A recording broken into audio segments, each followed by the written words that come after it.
Welcome to this very special edition of the KAJ Masterclass Live, the show which ensures that you profit from your time spent here with experts, either through their industry insights, information, or simply learning from them. And today we have with us Gregory Lind. He is a software veteran. He's also an author. So we'll learn from him how we can build human-centered, resilient software teams in an AI-driven world. He will learn about radical transparency, about balancing human innovation with humanity, and also practical insights for developers, founders, and leaders navigating tech's evolving landscape. Welcome to the show, Greg. Thank you. It's good to be here and good to get a chance to talk about all this stuff. It's really timely and it's fun to get a chance to sort of go in depth into this stuff a little more.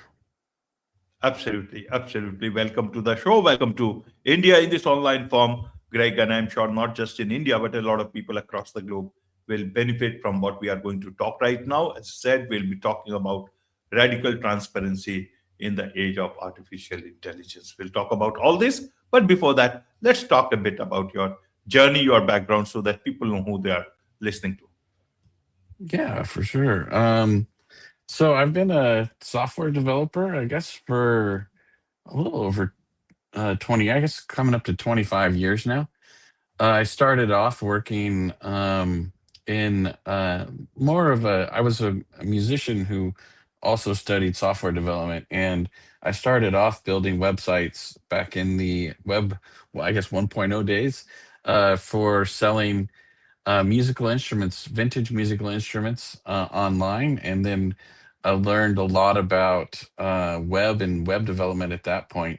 I'd mostly been doing C and C++, basic things in college, and started to learn the web, and eventually went into software development full time when I started to work for some software development agencies here in Portland, Oregon, where I live, and then moved around a lot. Started my first startup called Tola Data while I was working for an organization called Mercy Corps, and we sort of rolled that out around the globe, met a lot of people.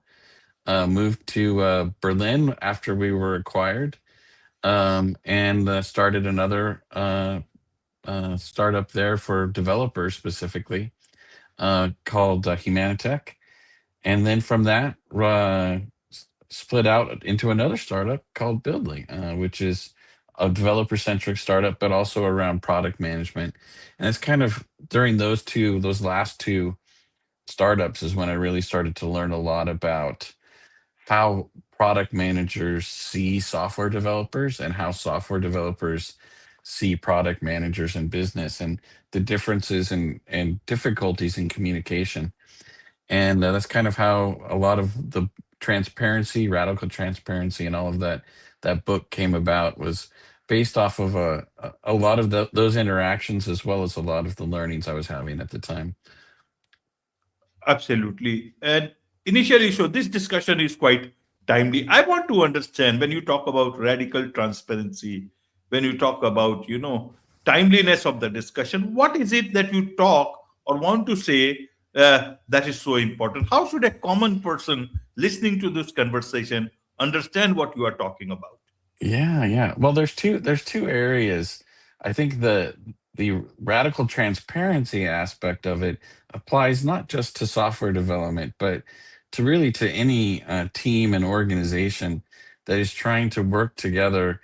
And the biggest thing that I want people to take away from that, and that I learned from just understanding transparency and how best to interact it, is that starting out open, starting out a product or a project or whatever it is you're working on in an open environment where your goals as one side of the development team or any team, and everybody else's are really clear and open and communicated in the same way. So you're using the same tools, the same processes to work on something together.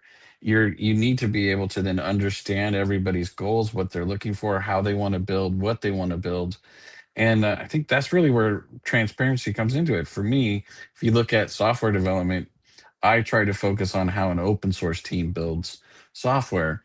And that's ideally starting from the very beginning in the open. Your first commit to your repository should be something that is this shows the start and the history of your whole project. It should You should be able to see that first README, that first line of code, all committed with good messages, and understand how that's working, so that as other people come in, they can go back through the history and see how something evolved very easily. I think that's for me, that's transparency, and radical transparency involves exactly that. Just being completely open from the very beginning, sharing your commits, sharing the business goals, including software developers in the discussion around the business goals of the project, as well as the use cases, and understanding the user, so everybody's involved. And that's what radical transparency is for me in this context. Again, not just in software development, but you can extrapolate that out to any business process where you're working as a team together. And I think that's really the goal overall for me, is to show organizations as well that starting off out in the open, communicating what you're building, and really looking for, the idea that you shouldn't be rebuilding the wheel, right? If somebody's already built part of the process or tool that you want to build, being able to use that as an open source library, or find a way to use that inside of your tool, or connect with them as partners. I think that's really the goal, is everybody working to build innovative software, not just carbon copies of something just so you can make a little bit of money. Absolutely great. So when you talk of, more open and transparent platforms, Yeah. who is listening? In fact, Well, a platform like OpenAI is still struggling to understand whether they should be for profit, not for profit, all that. Help us yeah. understand then who is listening. Is That it is a that's is the time over? Means we are in a different age altogether now.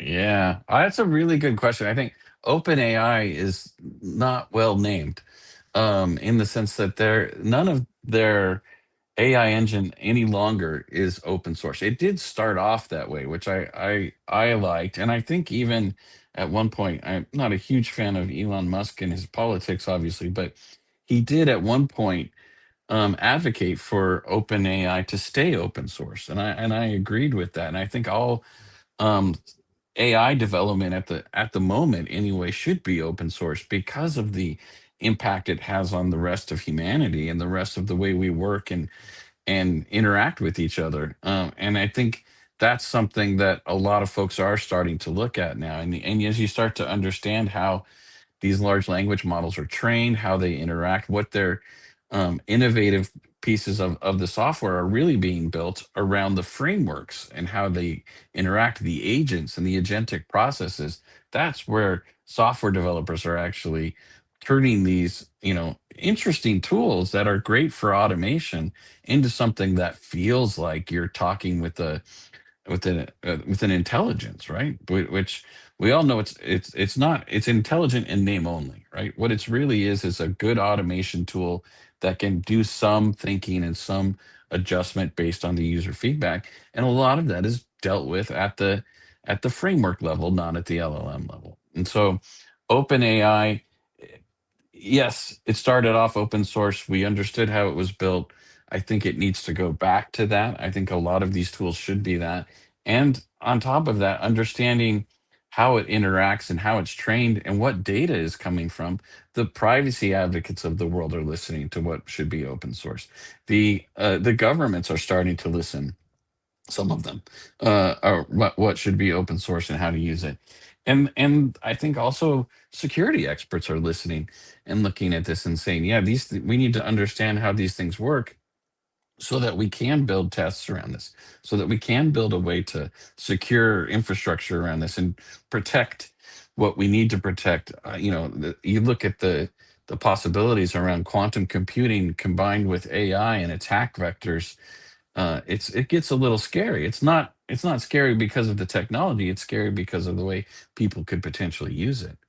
And I think that's the real reason why more people need to listen about transparency and open source, because if those things aren't being built that way and we're all using them, and frankly we all are, we everyone is using it at some level probably in almost every software that you're using, whether you know it or not in some cases, and all the more reason for it to be open source. Absolutely. To understand it better, you start about, not to be carbon copy of something which is already there. A Yeah. lot of, and I'm not an expert, you are an expert, but I'm trying to understand it in the best of my capability for my audience. Is that carbon copy?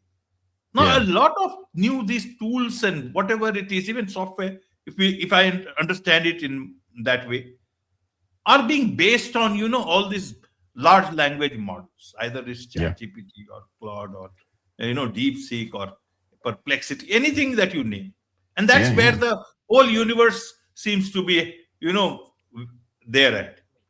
And Yeah. when how should we call it? Are these real things? Based on that, it's that foundation. It Yeah. collapses, they are all gone. If I understand it, how do we know? Is this a carbon copy? Is this innovation? Is this the type of innovation are you talking about, or You, it is beyond that? What is that it's a beyond thing if it is like that? it is a little bit. I think there's two things in that question. One is if you look at just how LLMs are being trained and used, the different types, Claude versus the Chat GPTs and the Geminis of the world, and uh, yeah, there's some innovation mostly in how they're being trained, but it's also about training it for a specific use case, right? So what data was it tuned on? Was there any additional fine tuning done around it? And but that's innovative in a way, but what's still somewhat a black box to a lot of us is where that data is coming from, how much of it is copied from somewhere else, how much is it based on a previous LLM and then just extended. But I don't think that's the important part of the conversation. I think what is important and where innovative innovation needs to happen is around how you build your framework to interact with that. So there's the process of uh, using an LLM uh, is, in terms of a chat and a conversation, that's a very basic interaction, right? But when you look at how LLMs interact with an API for a particular application, right? So getting data and pulling it in and looking at it, that's where innovation can happen. That's where a lot of the rules and constructs that you can build around how you interact with an LLM happen. There's these things called MCPs, which are essentially a way to build a bit of logical control around how you're interacting with a AI, and that's where most of the interesting stuff to me is happening, and that's where innovation can happen. It does feel like everybody's just basically building a wrapper around a GPT and interacting with it. In some cases they are, and sometimes it is a carbon copy of another just to sort of make a quick buck here or there. But there's other people that are actually building new innovations around that. The way that you talk with a GPT around healthcare, that has to be fine tuned and adjusted for that particular use case, or trained in some cases for that use case. You want to talk about diet and interaction and exercise with another GPT. That a lot of that is not just fine tuned at that point. Now you're reaching out, building an API framework that goes out and looks for data specific to the question, brings it in, and has that now the LLM is looking at that data and adjusting what its response will be based on that. And that's where innovation is happening. And the faster we're getting at that, retaining memory, the token process of how you actually interact with it and how long it can retain that memory. There's some really interesting stuff happening there as well. The better that gets, the faster that gets. You look at, I have a friend that's been building a tool called Concrete Engine, where they're building a way to sort of green those data centers. They're building really interesting interactions around how to how to build out a data center in a container, like a physical container, so that you can save and green the data center at the same time and be able to deploy it in areas where there's usable energy. I think those that's where innovation's happening. That's where transparency is important as well. But it's also, I think, the whole infrastructure that's being built up around that. Everyone, I think, knows this at some level, that those LLMs and that AI is still not smart. It's not intelligent on its own. It just can interact and automate things really quickly. I think that's where the better it gets, the more it feels intelligent, the more it feels like it's actually doing something. That's where the innovation is happening. It's the frameworks that are built around the AI that's important, I think. Absolutely. Let's bring in Bidly here. What is Bidly if people want to understand it? Yeah. Well, it's really two things. First off, it's a product company. We help anyone who wants to build a software product by taking the ideas of a typical product management process and sort of turning it upside down. Basically, what we do is we, instead of the let's call it the old artifacts of agile, agile and its processes were built around slower development cycles, longer terms, 2 3 weeks between sprints, sometimes four. And what we've done is we've sort of taken it apart so that software developers can have a process that matches the speed with which they can actually develop now, not just with AI tools, which does speed it up tremendously, but also with the CI and CD tools, the continuous delivery tools that allow you to push things out almost as soon as they're done. You run automated tests, you run automated integrations, you push that out. You can build out a new release in a couple hours now, not a couple of weeks. So that's our first set of processes, is what we call our RAD process, which is adapted for AI. It's an evolution of agile, I think, and so it helps in that process. But it also helps bring product managers and software developers again together as one team, communicating in one area. So we connect with third-party APIs. If you want to use GitHub for issue management, you can pull those in and show that to everybody's team. And if the other team, the product, wants to use manage, like a Trello type tool or something like that, they can bring that in, synchronize it, and use it all in one place, but also communicate all in one place. See dashboards around productivity and manage your flow instead of your actual uh, iterations and longer term releases. Instead, we're flowing through this, seeing automated releases being built, tagging that and creating that as part of a larger release, and then looking at how that larger processes happen. And then the second part of it is really building a community around our open source tools. So everything we do is built out on the open. We have core gateway APIs that we use to manage our microservices. We share all of those, and we're rolling out actually this month a whole new shareware platform in our collaboration hub, where people can actually see and build and download specific components of a software, or in our case, even some marketing tools like a website management tool that can build for GitHub a free hosted website for you, manage it all, and help you with use a local AI, so you can then use an AI tool to build your website completely locally, push it up to GitHub as pure HTML and deploy it. There's your marketing website, done and free, and didn't cost you anything. Like those types of tools we want to share with the community and give people a better chance to sort of see how you can do things in the open, still run a company and manage things out transparently, but also by creating value around your product and your ideas, not just the software that you're building it on.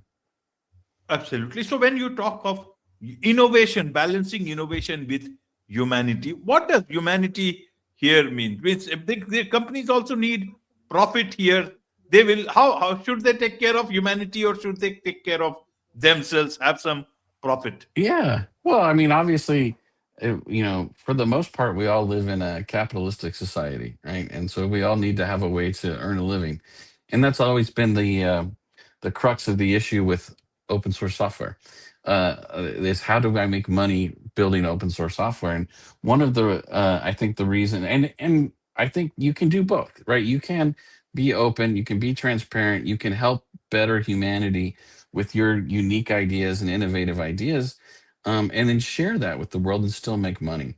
It's just a matter of, are you going to make billions of dollars, or are you going to make millions of dollars, or are you going to make a nice income, right? And I think that depends on how far you want to take it and how much you want to take from others in some cases.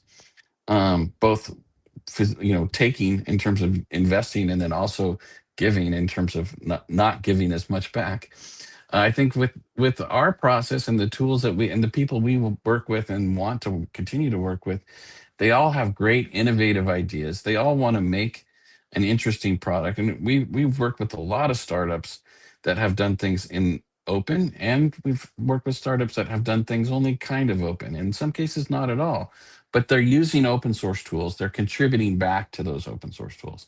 And that's the model we want to promote, is helping those that are helping you, right? Everything's running on open source software. This live streaming platform is running on, probably Apache, or different forms of open source frameworks and software languages. All of those are open, and those contributions, those people that are building those tools, are dependent on all of us giving back to those, right? Donating to those organizations, giving either through time or through our money.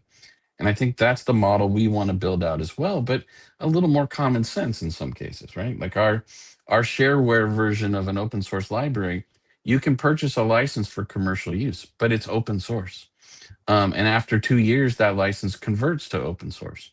There's ideas around just protecting your IP by putting specific licenses in around certain aspects and certain libraries of your open source tool. Or in some cases, you're just supporting the ecosystem, having a SaaS version of your platform. Those are all valid ways to build out and earn money and still build something that's innovative and helps people to build out the more innovative products as well. So the less rebuilding of the wheel that we do, the more innovative software comes out. The more unique software development we do, letting AI take over the boring stuff, right? The repetitive stuff, and then we focus on the innovative stuff. That's where I think the really interesting things that are happening right now, and why this Transparency Act and how we're building it, and the new open source software licenses that we're building out of this, I think is really important for how we work with, not just with AI, but work with each other as team members in all of this. Absolutely. So where does this whole, debate or trend look like to be going? More towards open source, or the profit makers will win? Oh, I would love to say that it's headed more towards open source. But I think right now, at best, it's definitely leaning towards the profit making corporations that are, if anything, using and abusing open source technology, and not attributing that. There's certain ways, like you look at Facebook and Meta, one of my interesting but least favorite companies, just in the way that they handle things. But their open source tools, the React libraries that they've shared, the some of the different Meta libraries that they've shared, are really good and have helped a lot of people. But it also brings developers back into their process, their controlled, their licensing. So some of the in Google, you can look at Kubernetes and what they did there, Chrome and the Chromium variants. A lot of times, though, they're taking open source libraries, making them their own. You look at what they did to Java for Android, and I think that's an issue, and that's something that open source, groups like the open source uh, different licensing companies or licensing organizations deal with all the time. The OSL is constantly having meetings, trying to figure out how do we be more business friendly but still keep open source alive, and keep what we call open source there. And it's not easy. There's not one answer for that. But I think you have to keep pushing. You have to keep looking at other ways to do it, because when in the end, I think the only logical solution to this is to be more open and transparent, not have everybody rebuild the same auth system 100 times, not have everybody, rebuilding the wheel. And I think that's the goal with open source, and it's that simple, really. It's a logical approach to this. It's just then building business around that is can be difficult for sure. Absolutely. You have also co-authored a book, Radical Therapy for Software Teams, if I understand. Tell us a bit Yeah. about this book. Who is it for? How people can make the best of this book? Yeah, it's funny because I had this conversation early on with my publisher about this around whether or not we could just call it radical therapy for teams. Because I don't think it just applies. A lot of the use cases obviously are from software, but I think it applies to any team. And it's a lot about what we've talked about. It's about the idea of a team that has a technical side or an implementation side. You can even look at it from the traditional construction model, right? So you have an architect who's working with the customer. That architect is building out the designs. This is very similar to what a software architect does, or even a product manager takes those requirements, basically turns those into plans, and then hands those off to the construction company to work on. More often than not, at that point, the customer then moves, as well as the architect, to work with the customer.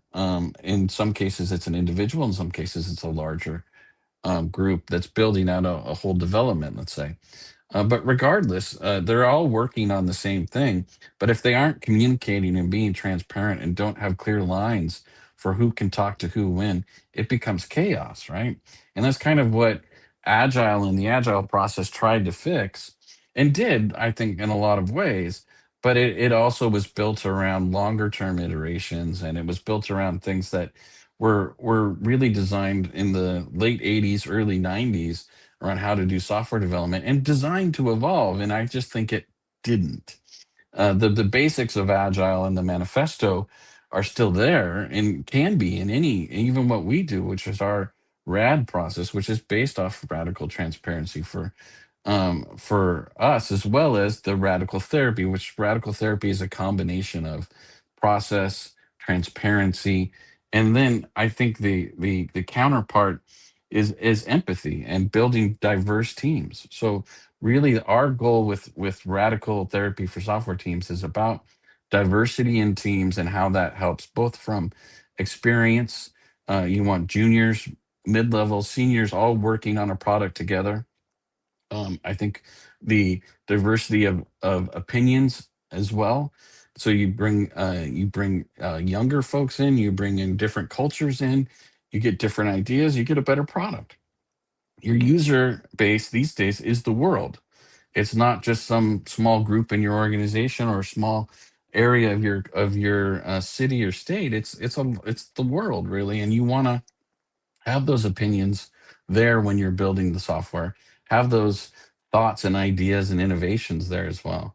I think that's really the book is really about all of that. It's about how to be transparent, how to build a good solid diverse team that helps you build a better product, and then how to do that in a way that's transparent and fast and adapts to the AI world, the reality of how the speed at which we can deploy and build tools, but we still need to be able to document and understand how it was built and how do we put those guardrails around that process.